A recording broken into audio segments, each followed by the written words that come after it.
जो अपने माता पिता के द्वारा और अपने गुरु के द्वारा दी गई सीख को कभी नहीं भूलता और अपने माता पिता और गुरु के द्वारा किए गए क्रोध को कभी मन पर नहीं लेता, वो जीवन में कभी दुखी नहीं होता। नमस्ते बच्चों, मैं सुगना। आज की वीडियो में हम प्रयत्न के आधार पर वर्णों के भेद का अध्ययन करेंगे। हमारा टॉपिक चल रहा था वर्ण विचार। वर्ण विचार में हमने इससे पहले वाली वीडियो में उच्चारण के आधार पर वर्णों के कितने भेद होते हैं, कौन कौन से होते हैं, वर्णमाला क्या होती है, यह पढ़ा था। आज की वीडियो में हम प्रयत्न के आधार पर जो वर्ण होते हैं उनका अध्ययन करेंगे। प्रयत्न का मतलब है परिश्रम करना, कोशिश करना, कि जिन वर्णों को हम बोलते हैं तो हम कोशिश कहाँ से करते हैं, परिश्रम कहाँ से करते हैं, उनके आधार पर वर्ण कितने हैं। तो प्रयत्न के आधार पर हमारे वर्ण हैं दो। कौन कौन से? एक तो आभ्यंतर और एक बाहरी प्रयत्न। एक आभ्यंतर प्रयत्न और एक बाहरी प्रयत्न। दो भेद हैं प्रयत्न के आधार पर। आभ्यंतर प्रयत्न कौन से होते हैं? वर्णों के बोलने से पहले जो प्रयत्न किया जाता है वह आभ्यंतर प्रयत्न कहलाता है। और इसके चार भेद होते हैं कि जिन वर्णों को हम बोलते हैं, जिन वर्णों का हम उच्चारण करते हैं, तो उससे पहले बोलने की जब हम शुरुआत करते हैं तो जो भीतरी प्रयत्न होता है हमारा, हम शुरुआत में जो अंदर से थोड़ी सी जो कोशिश करते हैं या पूरी मेहनत करते हैं, वही होता है हमारा आभ्यंतर प्रयत्न। आभ्यंतर प्रयत्न के चार भेद हैं। कौन कौन से? सपृष्ठ, ईशत सपृष्ठ, विवृत और ईशत विवृत। चार कौन कौन से हैं? सपृष्ठ, ईशत सपृष्ठ, विवृत और ईशत विवृत। सपृष्ठ का अर्थ होता है स्पर्श, कि जिन वर्णों के उच्चारण में जीभ मुख के भिन्न भिन्न भागों को स्पर्श करती है वे होते हैं सपृष्ठ वर्ण। बिल्कुल स्पर्श व्यंजन की तरह है। स्पर्श व्यंजन में भी जो उच्चारण के आधार पर हमने पढ़े थे कि जीभ है वो मुख के भिन्न भिन्न भागों को स्पर्श करती है। और वो कौन कौन से हैं? कै से मैं तक जो 25 वर्ण हैं, कै वर्ग, चै वर्ग, टै वर्ग, टै वर्ग और पै वर्ग, जो 25 वर्ण हैं वही सपृष्ठ वर्ण है। दूसरा है ईशत सपृष्ठ। ईशत का मतलब है कम, थोड़ा।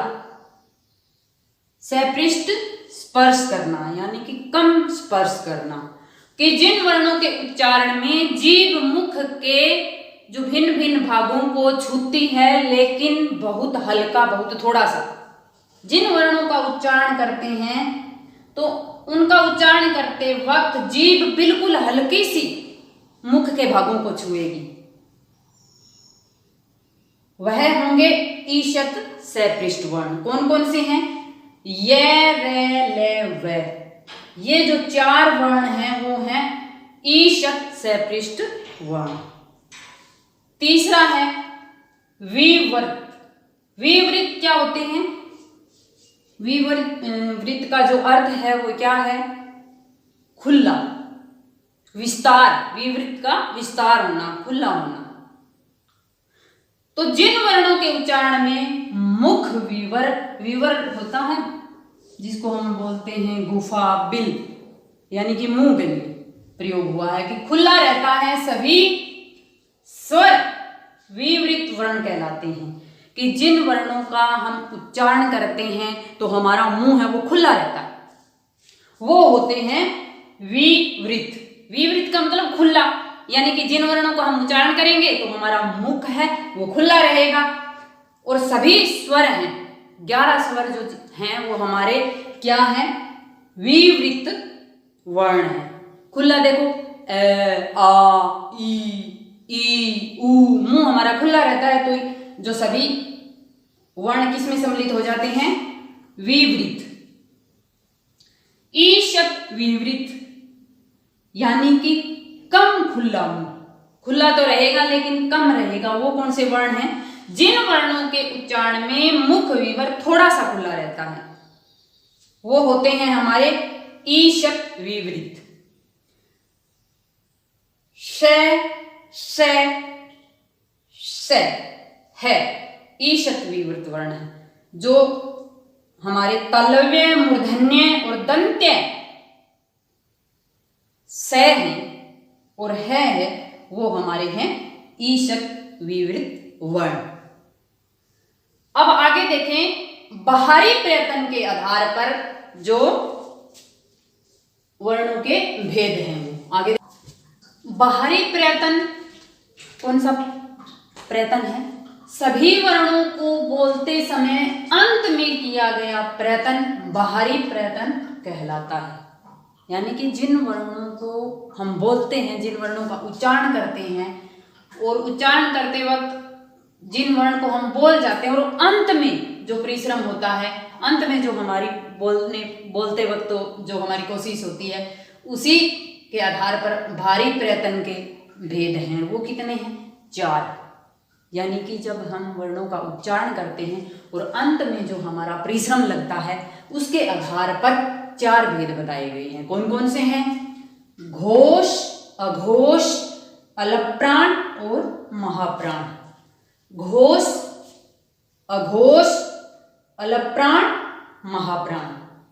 सबसे पहले घोष, जिन वर्णों का उच्चारण करते समय प्राण वायु में कंपन होने के कारण गूंज उत्पन्न हो, घोष वर्ण कहलाते हैं। कि जिन वर्णों को हम बोलते हैं, प्राण वायु यानी कि हमारी सांस में कंपन उत्पन्न हो जाती है और उसके कारण गूंज होती है। जिन वर्णों को उच्चारण करते हुए गूंज उत्पन्न हो, हमारी सांस में गूंज उत्पन्न हो, वो होते हैं घोष। घोष का अर्थ होता है गर्जना, कि गर्ज सी पैदा होती है जब घोष वर्ण का हम उच्चारण करते हैं। कौन कौन से हैं, सभी वर्गों के अंतिम 3 वर्ण। वर्ग मैंने बता रखे हैं, 5 वर्ग हैं, जैसे क, ख, ग, घ, अंग। एक वर्ग में 5 वर्ण होते हैं, पहला, दूसरा, तीसरा, चौथा और 5वां। और 5 वर्ग होते हैं, तो घोष के अंदर सभी वर्गों के अंतिम 3 वर्ण घोष वर्ण होंगे। अंतिम कौन से, ग, घ, ङ। ये जो 3 है सभी के, जैसे च, छ को छोड़ करके ज, झ, ञ, इस तरह से सभी जो 5 वर्ग हैं, क वर्ग, च वर्ग, ट वर्ग, उनके जो अंतिम 3 वर्ण हैं वो हैं घोष वर्ण। और सभी अंशतः व्यंजन, अंशतः व्यंजन कौन से थे, य, र, ल, व, य, र, ल, व, वो व्यंजन और सभी स्वर जो 11 स्वर हैं वो और है। सभी वर्ग के अंतिम 3 वर्ण, सभी अंशतः व्यंजन, सभी स्वर और है घोष वर्ण होते हैं। बोल के देख लेते हैं कि कंपन पैदा हो रही है, क, ख, प्राणवायु में गूंज उत्पन्न हो रही है, क, ख नहीं हो रही, ग, घ, ङ, गर्जना सी हो रही है जब हम इनका उच्चारण कर रहे हैं, तो इसी के कारण इन वर्णों को घोष वर्ण कहते हैं। समझ में आ रहा होगा। दूसरा है ए घोष। ए अगर अलग से लिखें तो इसका कोई अर्थ नहीं होता, लेकिन जब शब्द के साथ ए लगा देते हैं हम तो उसका अर्थ हो जाता है न के बराबर, यानी कि गर्जना नहीं होगी, गर्ज उत्पन्न नहीं होगी, गूंज नहीं होगी। जिन वर्णों के उच्चारण से प्राण वायु में कंपन न हो उन्हें अघोष वर्ण कहते हैं कि जिन वर्णों का उच्चारण करेंगे तो हमारी सांस में गर्जना उत्पन्न नहीं होगी, कंपन नहीं होगा, वो होंगे अघोष वर्ण। कौन कौन से हैं? सभी वर्गों के पहले दो वर्ण तथा तालव्य से, मूर्धन्य से, दंत्य से अघोष वर्ण है। जो क और ख पहले वर्ण होते हैं सभी वर्गों के, च, छ, ट, ठ, त, थ, प, फ, जो पांचों वर्ग हैं उनके जो पहले दो वर्ण हैं वो हमारे कौन से हैं? अघोष वर्ण। और तालव्य से, मूर्धन्य से और दंत्य से ये हमारे हैं अघोष वर्ण। बोल के देख लेते हैं कि कंपन हो रही है कि नहीं हो रही। क, ख नहीं हो रही तो ये अघोष वर्ण। ग, घ, ग गूंज उत्पन्न हो रही है तो यानी कि घोष वर्ण। समझ में आ रहा होगा अच्छे से। तीसरा है अल्प प्राण। अल्प का मतलब थोड़ा, प्राण का मतलब यहां पर प्राण वायु से सांस।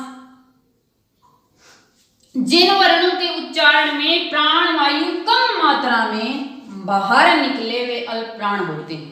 जिन वर्णों का उच्चारण करते हैं तो हमारी सांस थोड़ी बाहर निकलती है वो होते हैं अल्प प्राण। कौन कौन से हैं? सभी वर्गों का पहला, तीसरा, दूसरा और तीसरा और पांचवा, सभी वर्गों का, क वर्ग का, च वर्ग का, ट वर्ग का, ट वर्ग का, प वर्ग का पहला, तीसरा और पांचवा। फिर है य, रे, ले, व सभी अंशत व्यंजन तथा सभी स्वर अल्प प्राण हैं। सभी अंशतः व्यंजन और सभी वर्ग का पहला, तीसरा और पांचवा सभी स्वर क्या है? ये अल्प प्राण है। इनके उच्चारण में हमारे मुख से बोलते वक्त सांस है वो कम बाहर निकलती है। देख लेते हैं। क, ख, ख में निकल रही है थोड़ी अधिक, ग में कम निकल रही है, घ में हवा थोड़ी बाहर और आ रही है, प्राणवायु हमारी ग इसमें भी कम निकल रही है। दूसरा है चौथा है महाप्राण। महा का मतलब अधिक, प्राण सांस। जिन वर्णों के उच्चारण में प्राण वायु अधिक मात्रा में बाहर निकलती है वो होते हैं महाप्राण वर्ण। कौन कौन से हैं? प्रत्येक वर्ग का दूसरा और चौथा, जो शेष रह गए हैं दूसरा और चौथा, सभी वर्ग के सभी ऊष्म व्यंजन। ऊष्म कौन से हैं? तालव्य से, मूर्धन्य से, दंत्य से और है महाप्राण है। इनमें अधिक सांस हमारी बाहर निकल रही है जब हम बोल रहे हैं। ख, घ और च के बाद छ, ज में कम हवा निकल रही है बाहर, झ में अधिक निकल रही है नहीं है। इसी प्रकार सभी वर्गों के जो दूसरा और चौथा है वो महाप्राण है और ऊष्म व्यंजन है वो भी महाप्राण है। आशा है कि आपको प्रयत्न के आधार पर जो वर्णों के भेद हैं वो अच्छे से समझ में आ गए होंगे। धन्यवाद।